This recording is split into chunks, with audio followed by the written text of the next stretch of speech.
Bien, hoy estamos a 10 de junio. Aquí. 10 de junio de 2025 y estamos en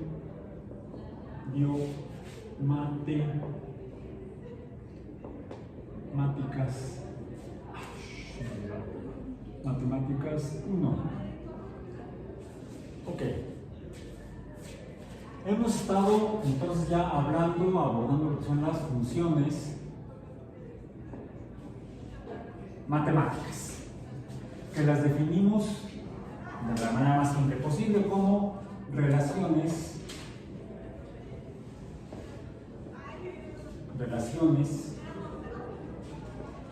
entre cantidades variables, coma, donde la cantidad, vamos a poner así, la cantidad y varía dependiendo de la cantidad X u otras. Puede depender de otras. Es decir, por ejemplo, el volumen de un gas depende de una cantidad constante de gas. El espacio o volumen que va a ocupar depende de la temperatura a la que esté el gas. Si aumenta la temperatura, aumentará el volumen que ocupa. Si disminuye la temperatura, disminuirá el volumen que ocupa. Pero también depende de la presión. Es como si ustedes toman una jeringa cualquiera, le tapan la punta, quítenme primero la aguja si no se atraviesan el dedo. O toman una jeringa sin aguja, le tapan la punta. Bueno, antes corren el émbolo hasta el mayor volumen de la jeringa. El mayor volumen de una jeringa estándar clínica son 10 mililitros, volumen, mililitros, o milésimas de litro. Le tapan la punta, aprietan el émbolo, están ejerciendo una presión sobre el aire o el gas dentro de la jeringa y van a ver que efectivamente pueden lograr que el émbolo se corra hacia adentro hasta una capacidad máxima de la fuerza con la que estén empujando o ejerciendo presión sobre el gas, sobre el aire dentro de la jeringa. Es decir, se reduce el volumen. Si aumenta la presión, se reduce el volumen. La presión externa, por cierto. Si aumenta la presión desde afuera, se reduce el volumen. Quiere decir que a presión grande el volumen es pequeño, a presión pequeña el volumen es grande. ¿Cómo se da la relación? Decimos matemáticamente inversa. Habría dos tipos de relaciones. Las directas, cuando al aumentar la cantidad de X, aumenta la cantidad Y. O inversas, cuando aumenta la cantidad de X, disminuye la cantidad Y. O disminuye la cantidad de X, aumenta la cantidad Y. En las relaciones directas, aumenta X, aumenta Y, disminuye X, disminuye Y.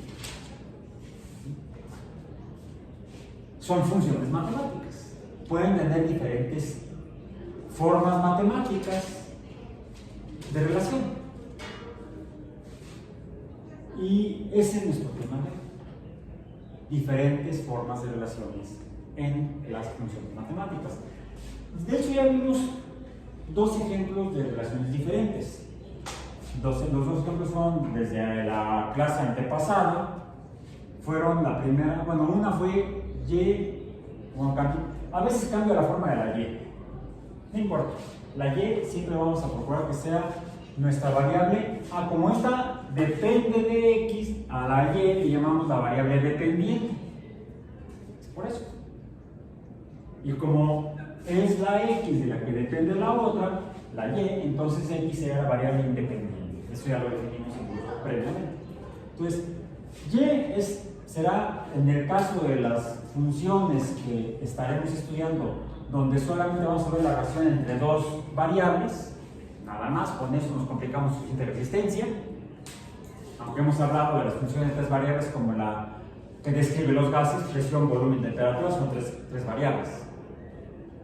Pero esa la vimos un poco, hablamos de ella, quizá estaremos citando ocasionalmente, pero no vamos a enfocarnos a trabajar o a estudiar las funciones de más de dos variables, no en este curso. Y entonces, como vamos a trabajar o a revisar en este curso siempre funciones de dos variables que se relacionan, pues en este curso X será siempre la función, bueno, la variable independiente y Y será la variable dependiente. Bueno, la variable dependiente Y depende de la X, donde lo que estamos viendo es que el valor de X siempre será igual al valor de Y. Dijimos que aquí hay un número que le llamamos el número fantasma, y en este caso es el número 1, o es una rayita punteada porque es fantasma. Y a esta le nombramos coeficiente.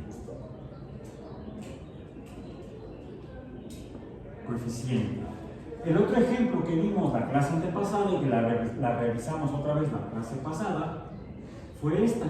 Y igual, el valor de Y depende de 2 veces el valor que tenga X, o Y igual a 2X, donde el coeficiente no vale 1, no es el número 1, sino el coeficiente es el número 2. Como es distinto de 1, entonces el 2 sí, lo debemos escribir. Ya dijimos que si el coeficiente, por cierto, el coeficiente dijimos que lo vamos a representar con una letra. ¿Cuál fue? ¿Cuál? La M, efectivamente. El coeficiente M, donde vamos a decir, donde M siempre es un número constante. Entonces podemos decir que estas dos funciones están conformadas por 3 números: el número Y, el número coeficiente o M y el número X, donde 2 de ellos son cambiantes, son variables, X y 1 siempre es constante. El número coeficiente, que aquí vale 1 y aquí vale 2, donde incluso puede valer cualquier otro número real. Quiere decir que puede ser un número entero, como 2 o como 1, o un número racional, como un medio. Y de hecho, ayer cuando vimos los gráficos, vimos que podíamos asignar valores numéricos racionales, pusimos un medio, o pusimos también un medio, que serían 3 medios, al valor de X, y vimos que a ese valor de X, en esa función que realizamos la clase pasada, pues correspondía a un valor de Y, que fue esta la función, ¿no? Entonces, cuando veíamos el valor de un medio por 2, pues nos daría 3 medios, ¿sí, ¿verdad? 3 medios, no, 4 medios, y entonces el valor sería, no fue 3, ¿no? 1 medio punto 5 por 2, ya lo viste ahí, lo que haya sido. Tenemos entonces un valor correspondiente para allá. Ok.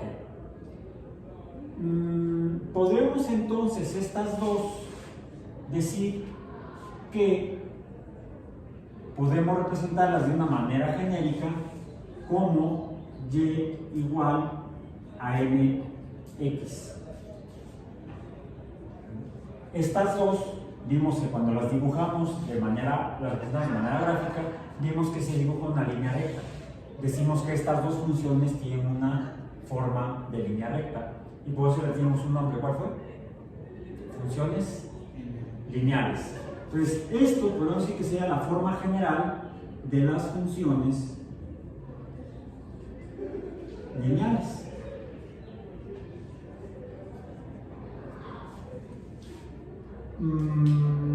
Ok. Bien, ok. Vamos a poner aquí, a tratar de repetir como ejemplo, alguna de estas dos funciones lineales, que sea la primera. Voy a poner entonces aquí primero el eje de Y. Lo voy a poner aquí en este caso. Hasta acá. Y vamos a ponerlo. Ahora sí lo voy a poner aquí. Aquí va a estar el 0 de Y. Y sería el 1, 2, 3, 4, 5 y 6 en Y. Y aquí sería, si este es el 0, aquí sería el menos 1, el menos 2, el menos 3, el menos 4, el menos 5 y el menos 6. Y me queda la mitad. Sería el 0. En el 0 debo poner entonces perpendicular al eje de Y, el eje de X. Vamos a ponerlo así. Donde tendríamos aquí el más 1, no me equivoqué, ahorita lo corrijo. Más 1, más 2, más 3, más 4, más 5, más 6, menos 1, menos 2, menos 3, menos 4, menos 5 y menos 6. No te calles. Y vamos a poner aquí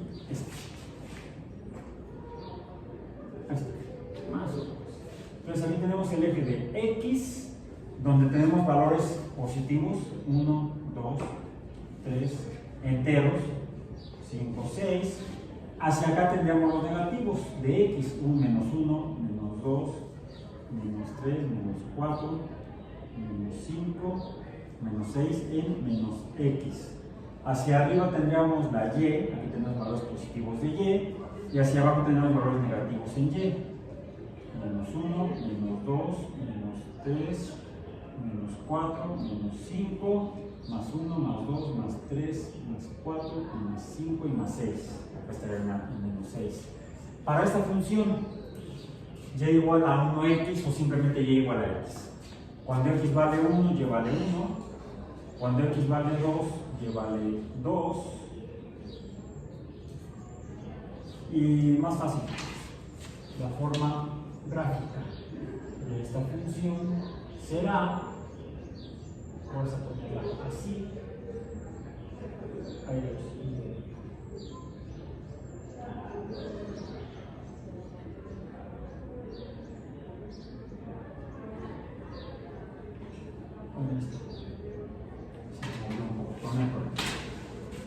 aquí tendríamos entonces, cuando x es 1, Y es 1, cuando x es 2, Y es 2, cuando x es 3, Y es 3, cuando x es 4, Y es 4.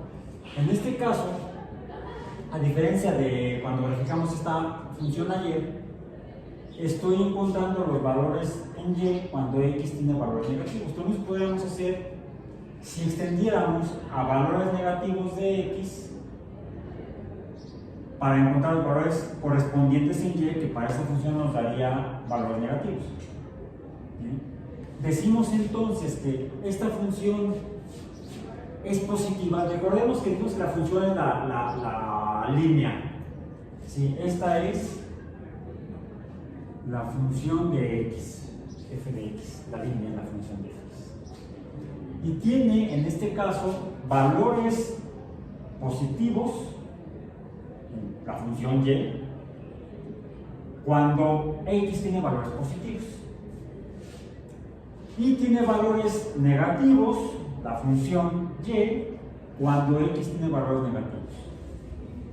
Decimos entonces que como los valores de y son positivos, aquí decimos que aquí la función es positiva. Mientras que aquí la función como es negativa, aquí f de x es, otra forma en la que lo podemos escribir en lenguaje matemático y con símbolos matemáticos es menor que 0, negativa. Y aquí como es, hoy en día vale queso, no vale queso, vale 0. Cuando x es 0, y es 0. Entonces no es ni positiva ni negativa, sino todo lo contrario. Así decía un ilustre expresidente mexicano, y lo dijo en una conferencia que dio en una ocasión en la ONU, en la Asamblea General se presentó, lo transmitió por televisión, radio internacional, y hablando cómo era la política exterior de México y cómo era México como país, y él dijo, en México no somos ni de derecha ni de izquierda, sino todo lo contrario. Yo me quiero cambiar de planeta, ni siquiera de país. Ok, ya ven que el otro dijo que 4 era menos que 3, bueno. Por cierto, del mismo partido político. Ok, bien, entonces, ¿qué sucede? Si yo les digo que por ahí hay una función, ya pintémosla en rojo, digamos que esta función es roja, entonces ya es comunista. Esta sí es de izquierda. De izquierda, acá, a la izquierda de Y.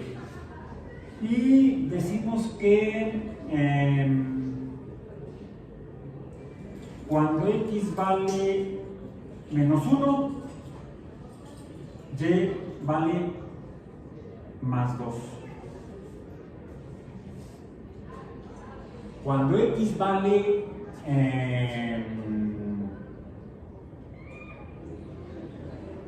menos 2, Y vale más 4. ¿Son más 4? No. 3. Cuando X vale 2, menos 2, Y vale 3. Estaría aquí. Cuando X vale menos 3, Y vale 4. Estaría aquí. Cuando X vale 1, Y vale 0. No lo voy a pintar, si no se va a manchar la punta de números, no sé. Cuando X vale 2, Y valdría menos 1. Cuando X vale 3, Y valdría menos 2.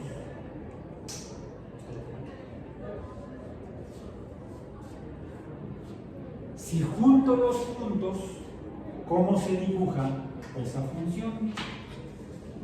Quedaría entonces así.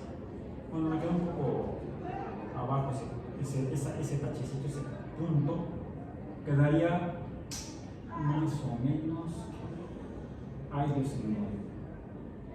De repente parezco religioso porque digo, ay, Dios. No, es por tradición familiar.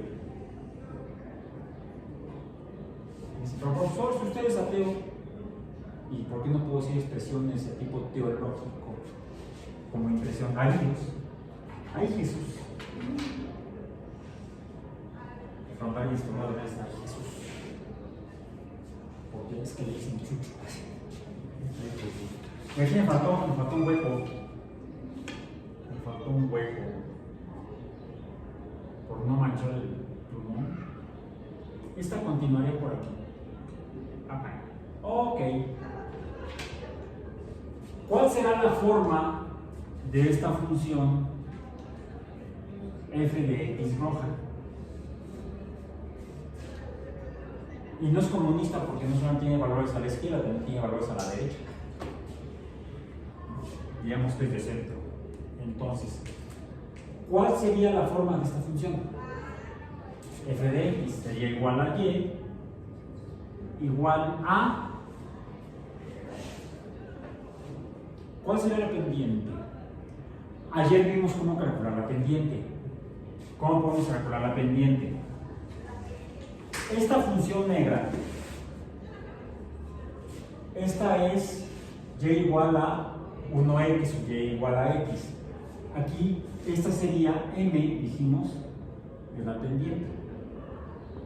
Ojo, no es una T, es una flecha. La pendiente. M va a ser nuestro símbolo para la pendiente, siempre. Y la pendiente aquí tiene un valor numérico de 1. Bien. ¿Cómo podemos saber que es cierto lo que les estoy diciendo? Tenemos que calcular el valor numérico de la pendiente tomando un par de puntos. los valores x y y en dos puntos distintos. Dijimos que sería y2 menos y1 entre x2 menos x1. Tomemos cualquier par de puntos, por ejemplo, este punto, los dos que tenemos aquí marcados con las crucecitas. Este sería el segundo punto, que sería 2,2. Y este 1,1. Entonces tendríamos que sería y, no, m igual a los valores en y, que es el segundo valor en este par, en este binomio le llamamos, 2 menos 1 entre 2 menos 1, y esto es igual a 1. Ahí está el 1. La pendiente de esta función es 1, confirmado. ¿Cuál es la pendiente de la función roja? Pongámoslo en rojo. M de la función roja sería, tomemos dos puntos, estos dos de aquí. Digamos que el primero es este de aquí abajo, que sería menos 1,2. Y este que sea el segundo, sería menos 2,3.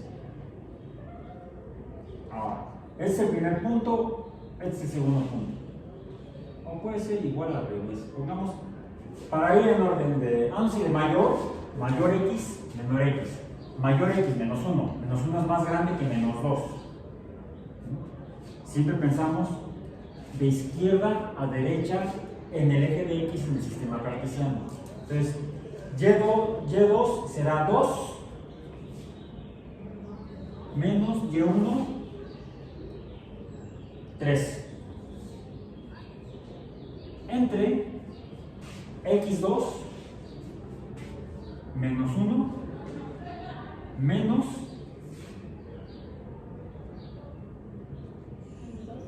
menos 2. Le restamos el valor numérico del punto. El valor de x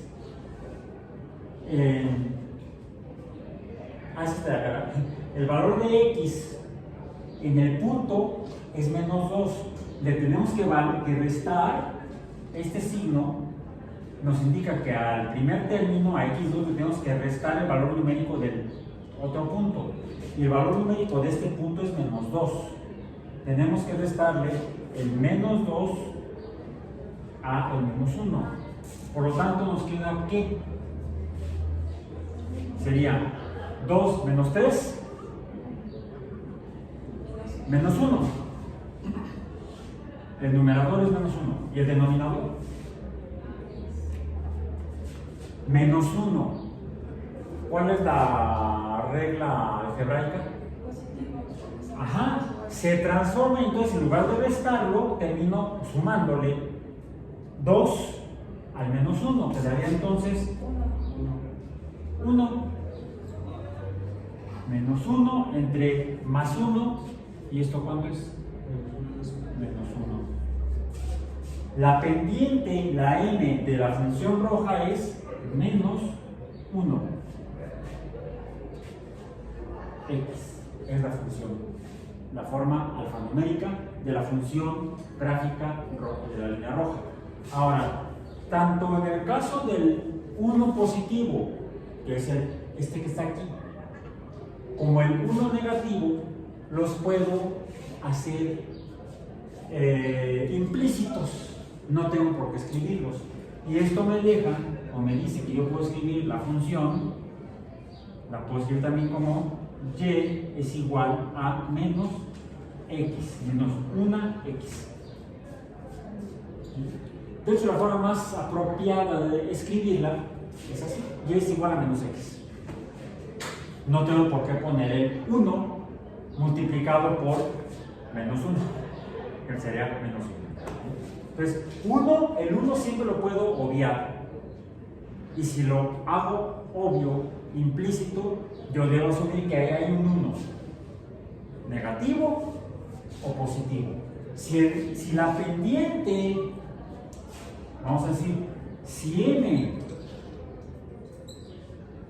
es distinta de 0, entonces debe ser explícita. Explícita, no distinta de 0, no, distinta de 1, me equivoqué.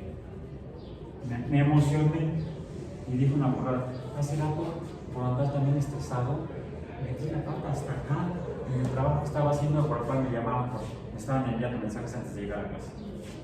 Si cuando me estreso, ya sea por emoción o por estrés del trabajo, de repente meto la pata. No, aquí es entonces 1. Repitamos, para corregir. Si el valor de la pendiente es distinto de 1, entonces se hace explícito. Hay que escribir el número real. El único número real que en la pendiente no se escribe en una función de este tipo es cuando es distinto de 1, es la única forma. Cuando es igual a 1 es la única manera en la cual no se escribe. Está implícito el 1. Si no es el 1 el valor de la pendiente, así sea 1.1, 1.01, 1.000001, se debe escribir. Igual si es .99999, se tiene que escribir. No es 1. O sea el 1 negativo. Menos .999 o menos 1.000001, se debe escribir ese número, porque ya no es igual a 1. Entonces, si la pendiente es distinta de 1, se hace explícita, se indica explícita. Ahora, vimos que en la función negra, cuando x es igual a 0, ¿cuánto vale y? No, la negra. 0. Cuando x es igual a 0 en la función roja, ahí está el dibujo, en la gráfica. Vale 1. ¿Y eso cómo lo escribo en la forma alfanumérica? No, sí se escribe, sí, porque si no estaríamos entonces en esta misma, pero pasaría por lo que llamamos el origen, el 0, 0 del sistema cartesiano. Como no está pasando por el 0, sino por el 1, la manera en la que y valga 1 aquí, ¿qué requiere? Si x es igual a 0, por negativo me da y igual a 0. Y no es 0, es más 1.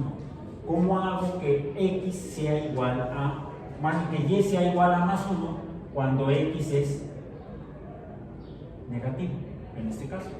O cuando tenga otro valor distinto, no importa si es positivo o negativo. ¿Cómo logro en esta función que y valga más 1? Con algo parecido a lo que ocurrió aquí. ¿Qué pasa si a este le sumo un 1? A ver, estoy adivinando. Si x es 0, ¿cuánto vale esto? 0 por menos algo que da 0. Más 1, y es igual a 1. Ha aparecido aquí en esta versión alfanumérica de la función roja otro número y no salió de aquí, salió de acá y está ahí, es más 1. Está en la gráfica en el eje de y. Dijimos que a las y le llamamos también ordenadas. El valor de la ordenada o de y cuando x vale menos 1 es más 2. El x de y o la ordenada cuando x vale menos 2 es más 3. El x de y o la ordenada cuando x vale 2 es menos 1. Usted mira la gráfica. Cuando x vale 3, el valor de la ordenada es menos 2. ¿Cuál es el valor de la ordenada cuando x vale 0? 1. Entonces 1, este 1 que está aquí, es el valor de la ordenada cuando x vale 0. Aquí está, x igual a 0, la ordenada vale 1. Dicen los matemáticos, así le llaman, que este número que está aquí y aquí vale 1, dado que es el valor de y, cuando x vale 0, que es el origen, el punto de partida del eje x, ya sea hacia valores positivos o valores negativos, a este número que está aquí, en términos generales, para las funciones, se le llama la ordenada, o sea, el valor de y, en donde empieza el eje de x o el origen, en el origen. La ordenada al origen, o la ordenada al origen, le dicen. Bueno, eso ya me modificó la forma general de la función. De hecho, ese mismo número ordenada también está aquí y también está aquí, pero están implícitos, como cuando la pendiente es 1. Pero en este caso no es cuando este número es 1, sino cuando este número es 0. El valor de y es 0. A ver qué pasa si aquí le sumo 0. Pues el valor de y queda igual, no lo cambié. Sigue siendo la gráfica negra, la función negra. Bueno, no esta, no la otra, la que pasaba, de mayor pendiente, pendiente 2. A esta, para que no decir yo burradas, más burradas de las que he dicho. Le sumo el 0 a la primera función. Esta sí es la negra que está aquí. ¿Vale? No cambia, es la misma, no cambió la línea recta, es la misma en todos lados. No cambia, si me cae la gente, no, si la gente cambia. Yo es igual el mismo que hace 15 años. No, estaba más chiquito y sin bigote, ¿verdad? Quizá tienes el bigote, pero era el chocolate que te tomabas. Y ese sí. Bueno, entonces, ¿qué hay aquí? Algo parecido a esto. Hay una ordenada, el valor de y, cuando x vale 0. La ordenada al origen para la función y igual a x es 0. La ordenada al origen para la función 2x, y igual a 2x es 0. Su ordenada al origen es la misma. Dijimos que esta función, la segunda, pasaría por acá porque tiene mayor pendiente. Cuando x vale 1, y vale 2. Cuando x vale 2, y vale 4.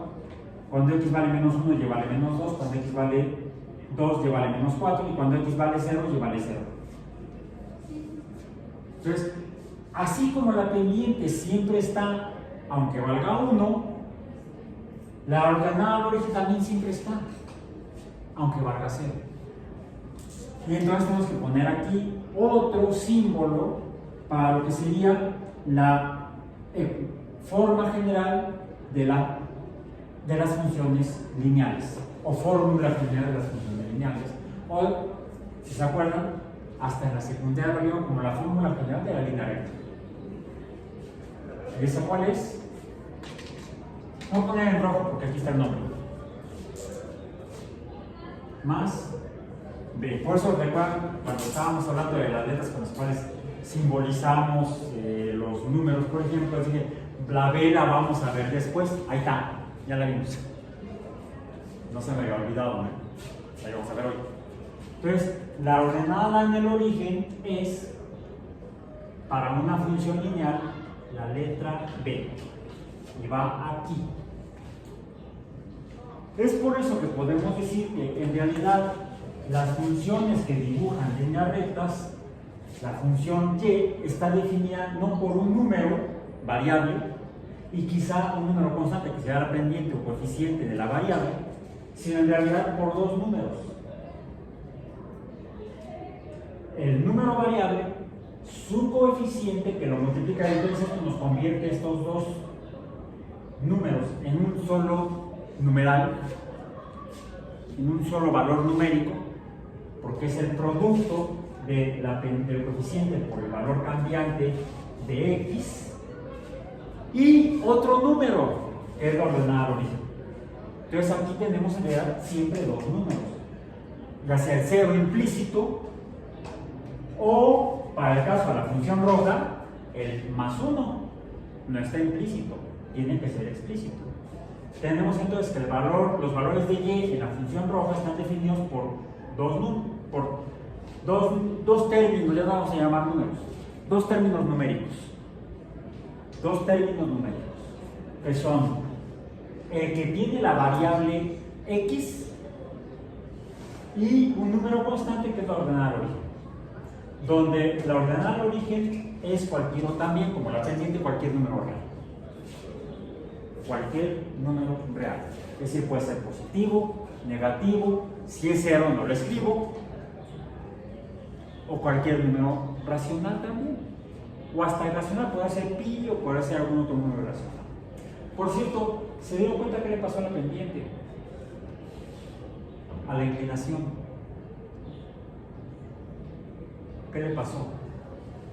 ¿Cómo es la inclinación de la línea roja comparada con la línea negra? ¿Son iguales? No. La línea negra está así y la línea roja está así. Su inclinación es la contraria. Los valores de y, conforme aumentan los valores de x, van aumentando. En la otra, conforme aumentan los valores de x, los valores de y van disminuyendo.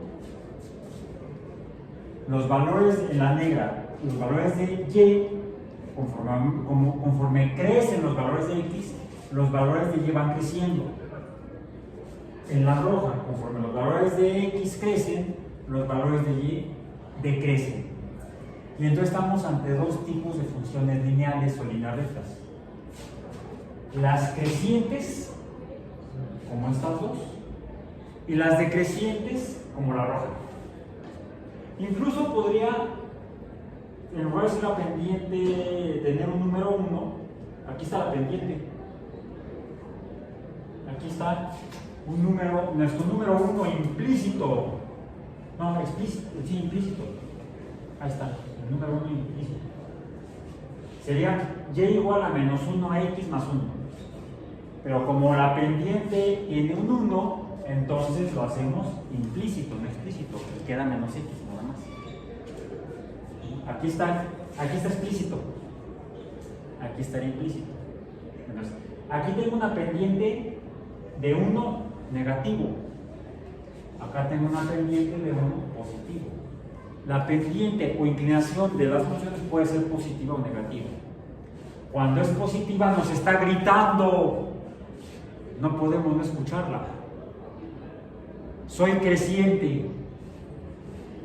Cuando la pendiente tiene un signo negativo, ¿qué nos grita? Soy decreciente. Disminuyen los valores de y o la variable dependiente conforme aumentan los valores de la variable independiente.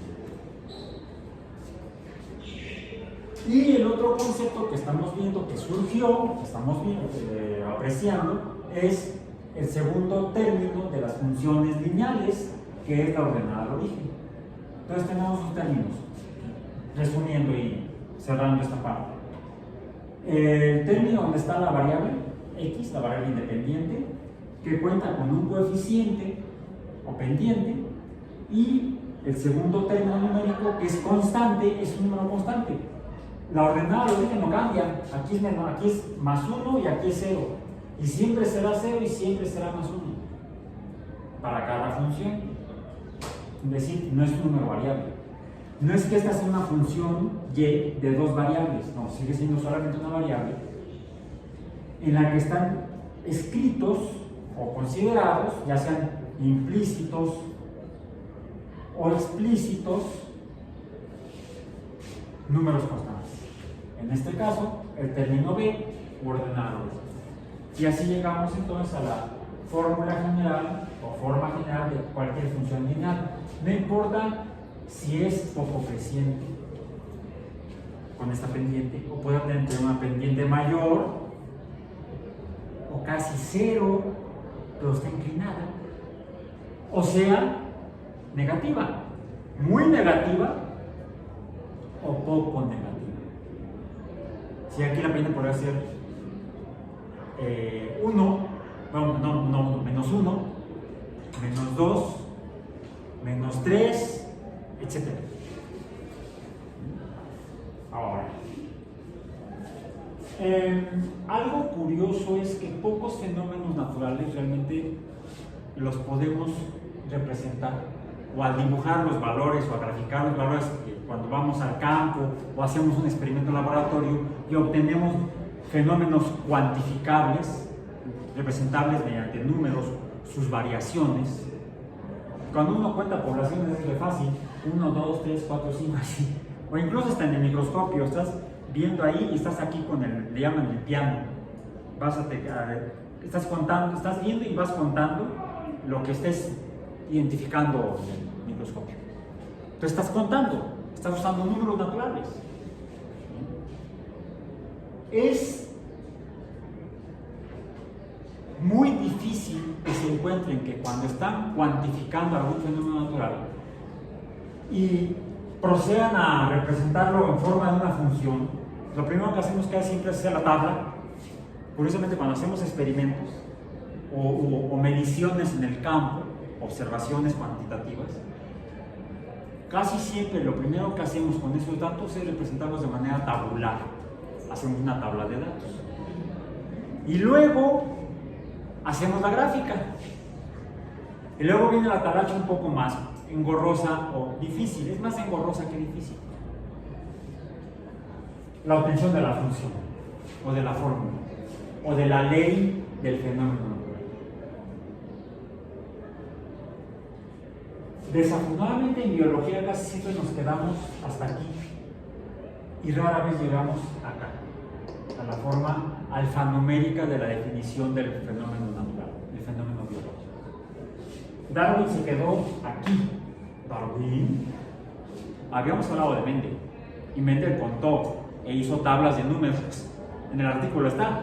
No, Mendel se quedó más atrás, se quedó en las tablas, pero llegó a hacer algo parecido a las funciones, cuando pone las relaciones entre números, con las cuales le permite obtener otros números.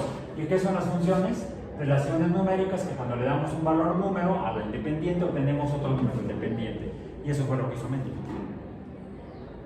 A través de contar los chícharos amarillos y los verdes y relacionarlos a través de su relación proporcional, obtuvo otro número, los números proporcionales, que le dieron finalmente la forma, la posibilidad de describir cómo se transfieren las características heredables de los seres vivos. Y llegó de esa manera a hablar de caracteres dominantes y recesivos, a los cuales luego los biólogos, ahora sí biólogos, les llamaron genes. Mendel nunca lo hizo. Ya encontramos la palabra gene en el artículo. No está en ningún lado, ¿verdad? Él habla de caracteres. Los caracteres son las observaciones, le llamaríamos el fenotipo, amarillos, verdes, rugosos, lisos. Y las relaciones entre fenotipos dan lugar al concepto de género, que sería el número racional, la relación. ¿Bien? Ok. Y sin embargo, Darwin se fue un poco más allá. ¿Pero qué fue lo que estudió Darwin? Bueno, viajó 3 años alrededor del mundo, observó cosas, vio que había algunos organismos que eran parecidos en una isla a los de la otra isla, o de una región de Argentina, parecidos pero con diferencia respecto a otra región de Argentina, o las conchas que encontró ahí en las cordilleras de los Andes del lado de Chile, porque cuando subieron por Chile se detuvieron en algunos lugares, tuvo Darwin la oportunidad de escalar algunas de las montañas y se encontró que había conchas marinas allá arriba en la montaña,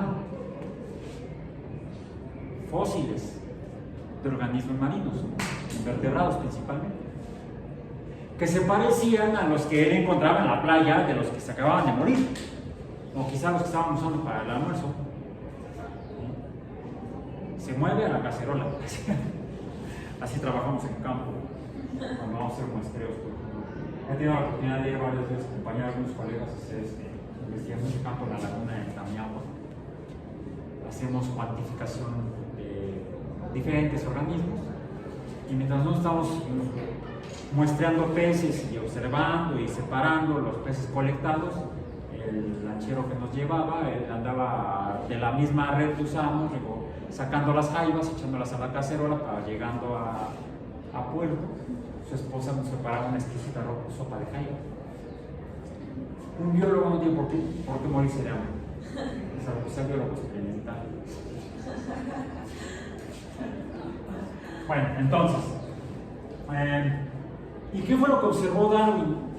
Que parecía que los organismos, a través de... Él había observado en Inglaterra, viviendo cerca de la campiña inglesa, donde había granjeros, ganaderos, criadores de borregos, de cabras, de cultivadores de plantas, pues que cuando venía una crianza de ganado, el que fuera, pues lo que hacían los ganaderos es que seleccionaban a los que consideraban más apropiados, borregos, imaginemos, para producir lana de un color o de otro, o más gruesa o más delgada, y los que se parecían los entrecruzaban, y la crianza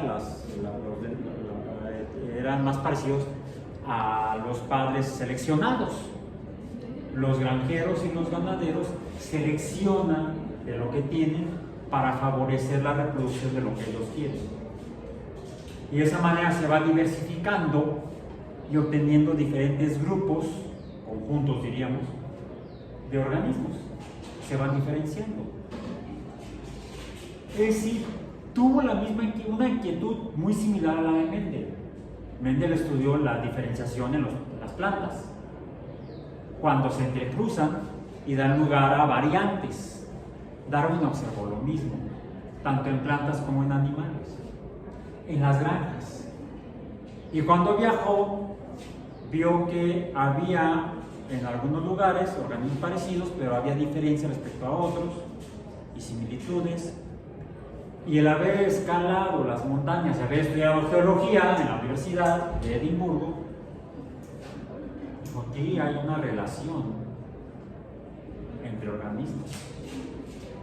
Y de acuerdo a la teoría de Lyell, era el geólogo que él estudió, la geología de Lyell decía que las capas que veíamos en las montañas eran producto del paso del tiempo, en el cual los sedimentos arrastrados por los ríos se iban acumulando. Dependientes del tiempo, serían más gruesas las capas de diferentes sedimentos.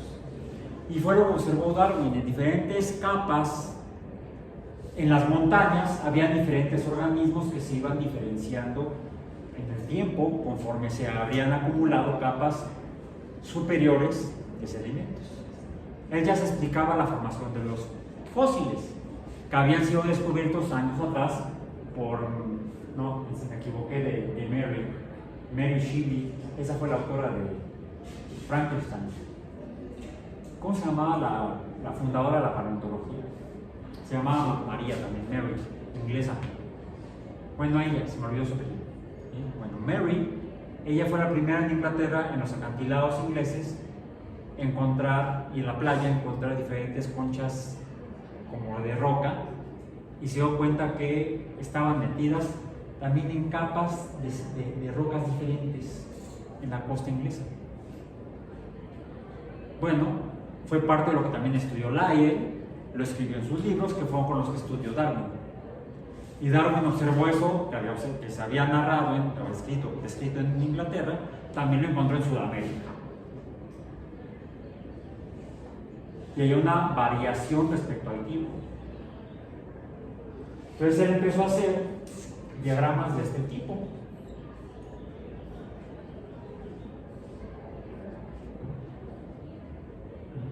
Donde en estas ramas estarían separándose organismos con semejanzas, pero diversificándose en el tiempo. Esto dependería del tiempo. Y aquí tendríamos entonces la diversificación o la cantidad de variantes de especies. Aquí tenemos tiempo, aquí tendríamos, vamos a ponerle E de especie. La variedad de especies, la E, estaría en función del tiempo. Darwin manejó el concepto de función, pero no lo hizo de manera numérica, lo hizo de manera gráfica. Pero no gráfica cartesiana, más bien gráfica como de teoría de conjuntos. Entonces hay implícito un trabajo matemático, un razonamiento matemático en el librote sobre el origen de las especies por medio de selección natural en la búsqueda de la supervivencia de los organismos. Ese es el título completo del libro. Bueno, no nada más el origen de las especies. Entonces, fenómenos naturales, biológicos en este caso. No traje, había pensado traer una pelota por ahí porque luego no tengo nada que hacer en clase.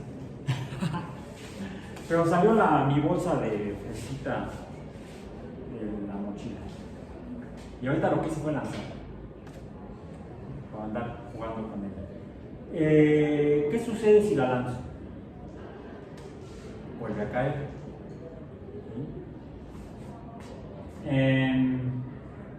¿Qué sucede? Nada más la dejo caer.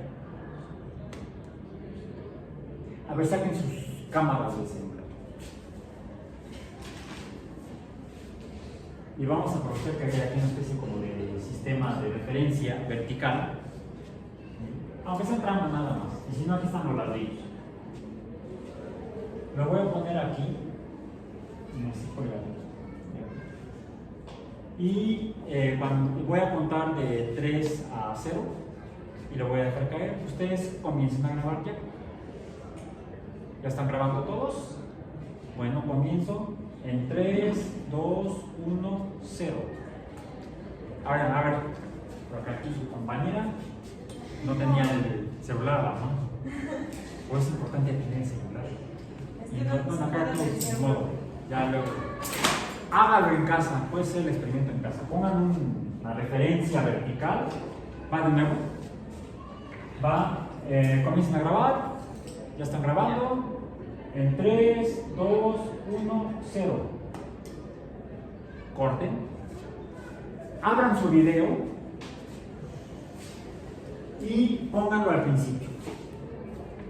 Van a ver la fresita perfectamente. ¿Ve? Ok. Muévale un poquito al tiempo. No le pongan play, nada más muévalo con el dedo. No sé, tal vez una fracción de segundo. ¿Qué pasó? Número 1, la fresita cambió de lugar, por supuesto. Número 2, ¿se ve igual la fresita?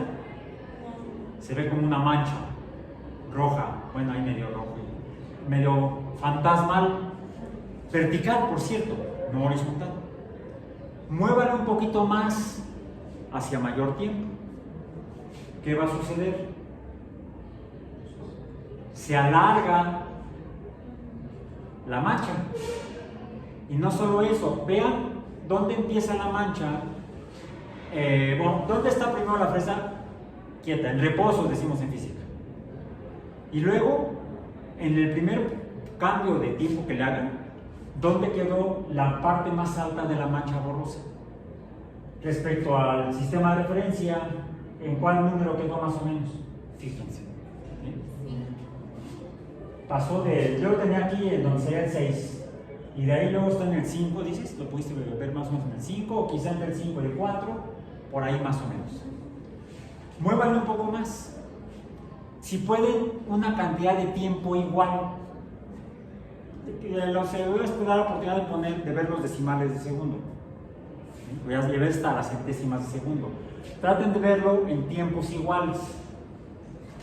Se van a dar cuenta que las distancias verticales aumentan más que a tiempos iguales. Podríamos hacer una tabla de números. Y es por eso que traigo aquí el celular, porque tengo ya aquí una tabla de números obtenida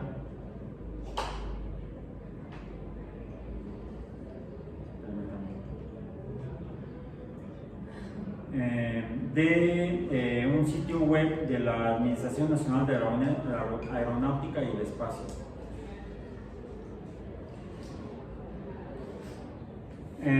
Bien, ok. Acá la tengo. Luego la voy a subir al CIPI. Es esta tabla. Ahorita se los muestro. Mire, esta tabla. ¿Qué es lo que muestra? Un avión y una pelota. ¿Sí? Con una flechita que apunta, bueno, cada uno con una flecha que apunta hacia abajo. Caída le llamamos. En física le llamamos caída libre. ¿Sí, cayó libre, no? Hay quienes dicen que este experimento lo hizo Galileo, subido en la Torre de Pisa, allá en la península itálica, frente al mar Adriático, y no es cierto, no lo hizo. No hay evidencia real, verificable, documental, que demuestre que Galileo hizo eso de subirse a la Torre de Pisa y ponerse a aventar cosas hacia abajo, no, porque lo hubieran detenido por ¿cómo se llama? Por vandalismo. Creo que Newton fue el de la manzana, ¿no? No, ese fue Newton. Ah, sí. Newton fue el que dicen que se le cayó una manzana en la cabeza. Ajá. También es un mito. La ciencia está repleta de mitos. ¿No queda la verdad? Pues también la verdad, no. No, lo que hizo, quizás sí lo hizo en un momento dado, pero se dio cuenta que, como él no tenía celular con cámara, es más, ni sin cámara, no había ni teléfono, el teléfono se inventó en el siglo XIX y Galileo hizo sus trabajos de esto, siendo profesor de matemáticas en la Universidad de Padua, a partir del año 1600 más o menos. O sea, nada más 200 años antes de la invención del teléfono, más de 200 años antes. Pero sí le llamaba la atención todo lo que se movía. Los objetos, las campanas en las iglesias. Y eso lo llevó a interesarse a entender cómo se mueven las cosas. Y entonces describió tanto el movimiento del péndulo, que es como el de las campanas, tanto los badajos como las campanas mismas se mueven como péndulos, como la caída de los objetos. Y al respecto hizo descripciones matemáticas. Pero al ver las campanas más o menos y el péndulo se puede más o menos ver y más o menos quizá cuantificar. Pero la caída, ¿verdad que no? ¿En cuánto tiempo cayó? ¿Cuánto dura su video, el tiempo de caer en el video? Menos de un segundo. Menos de un segundo. Entonces es imposible poder registrarlo numéricamente si no se tienen instrumentos tecnológicos como estamos ahora. ¿Cómo lo hizo Galileo? Hizo trampa. Sí, será científico. Los científicos hacemos trampa, le llamamos modelos experimentales. Le llamamos diseño experimental. Lo que él hizo más o menos funciona mejor con una pelota, con una esfera que ruede, pero él lo que hizo aproximadamente fue esto. No puedo medir la caída libre. ¿Qué pasa si en lugar de que caiga libremente en un instrumento pongo una escala numérica, una tabla, le llamo tablón, y lo hago que caiga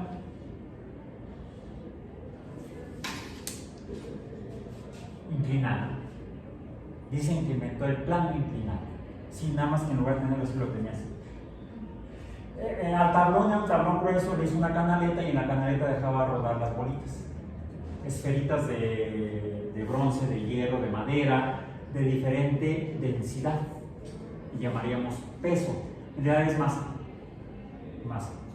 Es decir, se ocupan el mismo volumen, finalmente se da diferente densidad. Y se dio cuenta que sin importar la densidad o el peso de las esferas, todas tardaban lo mismo en rodar desde la parte más alta hasta la parte más baja del tablón o plano inclinado. Tardaban el mismo intervalo de tiempo. Pero observó lo que ustedes vieron en sus celulares. que al principio se ve bien y después me es difícil seguirlo. Por eso en la foto, que son fotos seguidas, es un video, muchas fotos en secuencia, lo que se ve es que el disparo de la foto que genera finalmente el cuadro para el video, para la imagen móvil, la movie picture, es en inglés, pues ahí dice, let's go to the movies, sí, a las películas en movimiento. Sale rayada. Decía un viejo líder sindical en México, que era el que manejaba la política en el país, ¿quién va a ser el siguiente presidente o candidato del PRI a la presidencia? Y casi él era el que decía. Entonces algunos se adelantaban, ¿no? Empezaban a hacer campaña política y no quedaban esos. En cambio, los que se quedaban así eran los candidatos, o precandidatos o candidatos. Y él dijo, el que se mueve no sale. Como en las fotos se han fijado que a veces salen borrosos, no salen porque se mueven. Entonces él, haciendo un símil de lo que es una fotografía al movimiento político, decía, el que se mueve no sale. Y así pasaba. Se llamaba Fidel Velázquez, líder de la Central de Trabajadores de México, o la CTM. No sé si todavía esté, ojalá no esté todavía. Hay una estatua de él en un edificio que está junto al Monumento de la Revolución. Si se quieren asustar, vayan a ver. Y el diablo. En fin, bueno, y parte de la historia de la polaca. De esa manera enriquecemos la cultura de la biblioteca. Enriquecemos nuestra cultura. Bien, vayamos entonces. ¿Qué dice la tabla esta que conseguimos en el sitio web de la NASA? De cuando un objeto cae, ya sea libremente vertical o incluso en un plano inclinado como el de Galileo. Galileo llegó a estos mismos números de la NASA con su tabla inclinada. Graficando ¿qué? Tenemos en la variable independiente el tiempo,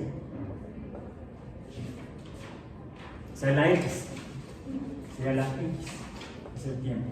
Y en la variable dependiente Y, la distancia, vamos a ponerle D, distancia D. Y los números que tenemos es desde el origen, antes de que empiece a caer, 0, 1, 2, 3, 4, 5, vamos a sacarlo hasta 5 en el caso de la caída. ¿Sí? Las distancias, actualmente en metros, cuando hizo Galileo sus mediciones no lo puedo haber medido en metros porque todavía no le cortaban los franceses la cabeza al rey Luis en la Revolución cuando inventaron el sistema métrico. Entonces él lo midió en pies, pulgadas, no sé. Por ahí, creo que lo midió en pulgadas, por ahí tengo el texto del experimento, lo voy a subir al sitio, el texto del experimento de Galileo, para que vean históricamente cómo lo hizo. Y lo describe perfectamente, como te digo que pueden hacer ustedes sus apuntes semanales y enviármelos, ahí pueden hacer sus mensajes o que queden para la posteridad como los de Galileo. Bien, la distancia en metros. Esto es el tiempo, le ponemos en segundos, le ponemos en física, y la distancia en metros actualmente lo ponemos en física. Las unidades, dijimos. Antes de que empiece a caer en el tiempo cero, la distancia es 0. Al primer segundo, y es por eso que no lo pudieron registrar en su video en el primer segundo, en un segundo un objeto cualquiera cae 4.9 metros. ¿Y esto cuánto es? En un edificio normal, no como en este de aulas de la UAM, donde el techo está muy altote, debe tener por lo menos unos 3 metros de altura. Más o menos lo calculo porque por acá aquí son como 2 metros más o menos. Aquí son como 2 metros. Sí, son más o menos 3 metros. Quiere decir que un objeto caería 2 metros más arriba, llegaría al suelo aquí en un segundo, o un poquito más, porque es 4.9. En un segundo y un pestañazo, un objeto cae esa distancia vertical. O sea, es así. A los 2 segundos tendríamos que estar más arriba si vamos a dejar caer un objeto. Veamos que no hay análisis, no nos van a hacer como le habían dicho a Galileo, nos van a acusar de vandalismo universitario. Habrá caído 19.6 metros. En 3 segundos, a los 3 segundos, habrá alcanzado una distancia recorrida de caída libre, o sea, casi 20 metros de altura. Casi 20 metros de altura. A los 3 segundos ya son 44.1 metros. 44.1. A los 4 segundos, 78.4 metros. ¿Qué altura tiene la torre latinoamericana? Como 100 metros. Bueno, a los 5 segundos, un objeto habrá caído 122.5 metros. O sea, habrá recorrido una distancia vertical mayor que la altura de la torre latinoamericana, que está en la esquina de Eje Central y Madero, ahí en el centro de la ciudad. O sea, en 5 segundos. Sí, tendrá que ser un objeto que no interactúe mucho con el viento, sino el viento se lo puede llevar. Quizá el viento haga que caiga más despacio. ¿Sí? Es más, si dejo caer ese borrador, como que cae un poco más despacio cuando lo deje caer así. Si lo dejo caer vertical, cae un poquito más rápido, porque el aire lo va deteniendo. Además, siendo de espuma el borrador, ¿sí? Es más, y con una superficie más grande, el aire puede irlo deteniendo. Por eso es que solamente funciona esto en caída libre. Eso es en el caso de la caída libre, que es esa tabla, y es el experimento que habría imaginado finalmente Galileo. Lo que logró con el tablón, las esferas de metal y de madera, en esa canaleta, a la que además le puso papel encerado, muy liso, para evitar que se atorara, que friccionaran las esferas con la superficie, entonces que rodaran lo más libremente posible. Y llegó a estos mismos números, o el equivalente, en pulgadas.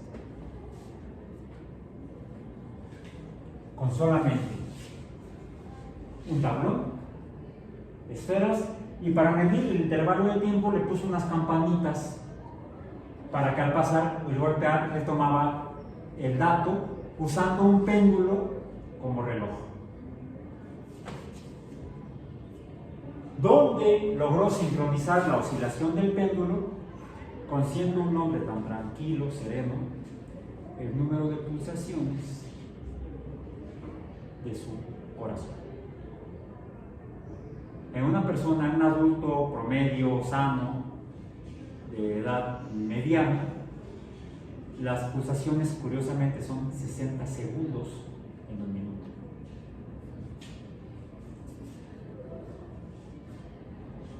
Pulsaciones en un minuto. O sea, cada pulsación sería un segundo. Y el segundo ya lo manejaba Galileo para medir tiempos. ¡Oh! Era un genio el tipo. No, era muy curioso más bien. Y le gustaba satisfacer su curiosidad observando, experimentando y cuantificando. Bueno, ok, ya están nuestros datos numéricos tabulares. ¡Ah! No, por eso tiene protector. Que es de silicón, es deformado. Así no se deforma el celular. Bien, entonces, ¿qué sucede si la graficamos? Háganlo en casa. Usen de preferencia papel milimétrico. Si no, no les van a salir estos números. Tendrían que usar una manta. ¿Sí? Pueden hacer un papel milimétrico, lo pueden todavía conseguir en las papelerías. Grafíquenlo y lo vemos el jueves. Por hoy terminamos.